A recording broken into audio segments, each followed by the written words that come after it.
Buenas tardes, doctor Herrera. Bienvenido de nuevo a esta comisión.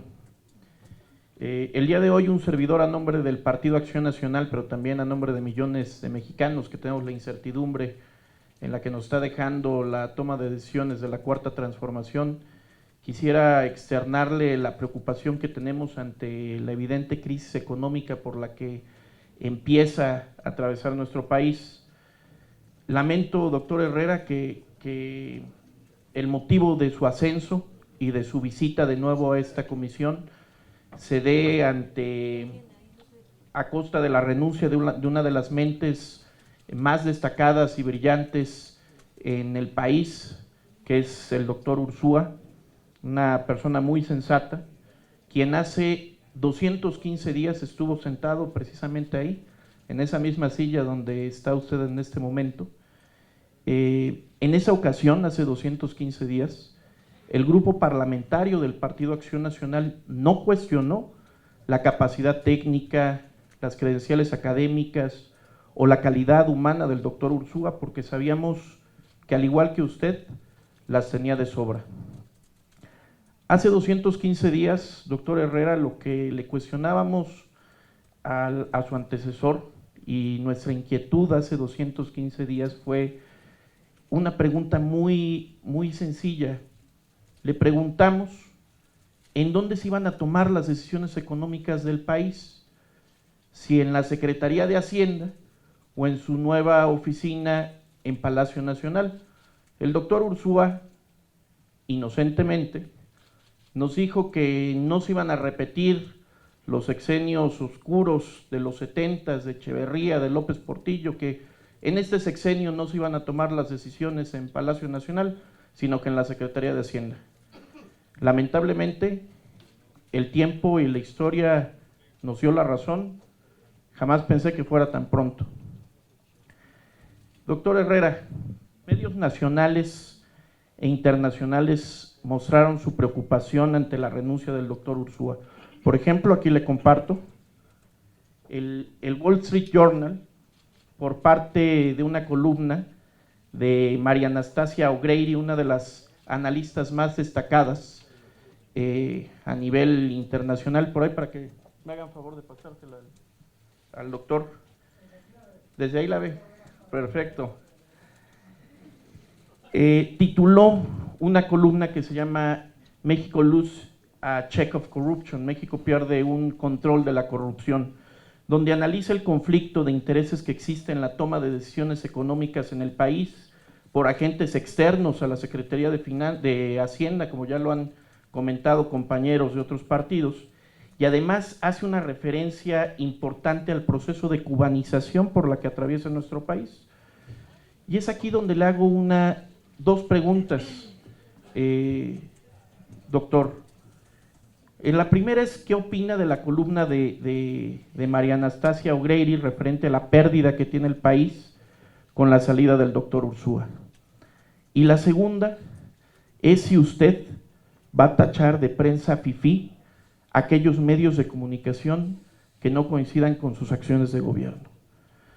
Nos preocupa, doctor, que el presidente de nuevo lo vuelva a corregir públicamente, como cuando usted de manera acertada, y aquí le comparto esta, ¿se acuerda de esta del economista? Donde usted de manera acertada salió a calmar a los mercados cuando el presidente se empecinaba en el capricho de dos bocas, y que lamentablemente a unos cuantos minutos el presidente salió a decir: yo convenzo a Herrera. Esperemos, por el bien del país, que en esta ocasión el que pueda convencer al presidente sea usted. El país lo necesita. Escuché con atención su participación, lamentablemente el tiempo es corto. Realmente tiene, dentro de las malas noticias, la buena noticia es que su nombramiento es de una persona ecuánime, una persona que, al igual que el doctor Ursúa, aquí no le vamos a cuestionar las capacidades técnicas, académicas y su calidad humana. Lo que sí cuestionamos en Acción Nacional será su libertad, su autonomía y su carácter para la toma de decisiones, que esperemos que en esta ocasión el presidente sí le pueda hacer caso. Doctor Herrera, cuenta y se ha ganado el respeto del grupo parlamentario del Partido Acción Nacional. El voto se lo ganará con la comparecencia del día de hoy. Muchas gracias. Hacen una pregunta muy interesante, que es dónde se toman las decisiones y en Palacio, ¿no? Se toman en Palacio. Si tú estás en la plaza y ves al Palacio, del lado derecho está el presidente, del lado izquierdo está Hacienda.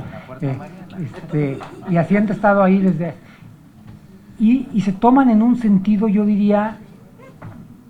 De hecho, me parece muy importante la pregunta, o sea, porque a lo largo de los años, la Secretaría de Hacienda es la única que desde finales del siglo XIX está en Palacio Nacional.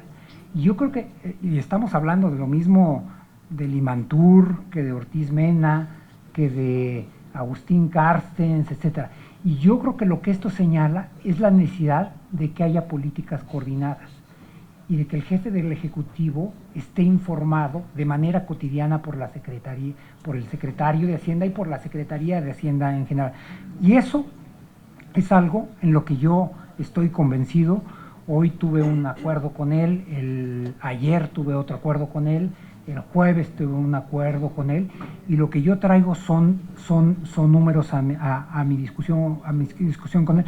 Siempre hemos tenido un trato respetuoso y constructivo. Quien marca la dirección del país es él, es el que fue elegido, por mí no votó nadie, pero ha sido muy curioso cuando, sobre todo en la prensa, no los legisladores, pero sobre todo en la prensa le preguntaron a él qué iba a hacer cuando yo le dijera que no o al revés. Lo que se ha subrayado son posibles divergencias. Para mí lo que me resulta obvio es que tenemos coincidencias y no entiendo por qué él me hubiera ofrecido este puesto o por qué lo hubiera aceptado yo. Siempre hay diferencias de opiniones y lo que tenemos que buscar es transitar en cómo construir lo que es lo mejor para el país, ¿no? Y yo siempre he encontrado un interlocutor que escucha. Me hizo una pregunta con respecto a los medios y si los iba a llamar, no los llamo fifí, yo no llamo fifí a nadie. Yo creo que tenemos que tener una relación extraordinariamente abierta con los medios. Esa fue la razón por la cual 4 o 5 horas después de que me dieron posesión, les voy a decir cuáles fueron las 2 primeras decisiones que yo tomé una vez que fui secretario de Hacienda. La primera, cuando me regresé a mi oficina, tomé el teléfono y le llamé al director de Pemex y le dije, vamos a ver cómo te ayudamos, este es un asunto donde tenemos que colaborar Pemex con la Secretaría de Hacienda. La segunda fue llamar a una conferencia de prensa, que en particular en las circunstancias de mi nombramiento es muy importante dar seguridad, transparencia, etc. Pero me parece muy pertinente su pregunta porque además me sirve para aclarar una cosa. Cuando ha habido ocasiones en que los medios me citan de manera imprecisa, y yo tuve una conversación en Londres mientras estábamos colocando en el periodo de preparación de una colocación de un bono en Europa, hubo una imprecisión del periodista del Financial Times. Hace poco escuché a un periodista que decía que tenía la versión estenográfica y que efectivamente no se había dicho lo que decían que yo dije. Pero lo que yo no hago a desmentirlo, yo no entro a desmentirlos, porque yo creo que hay un valor muy importante en la libertad de expresión en la prensa y a veces a riesgo de que lo citen a uno de manera equivocada, una impresión, yo creo que es un riesgo que es un riesgo extraordinariamente menor vis a vis la riqueza que hay de que haya libertad de expresión.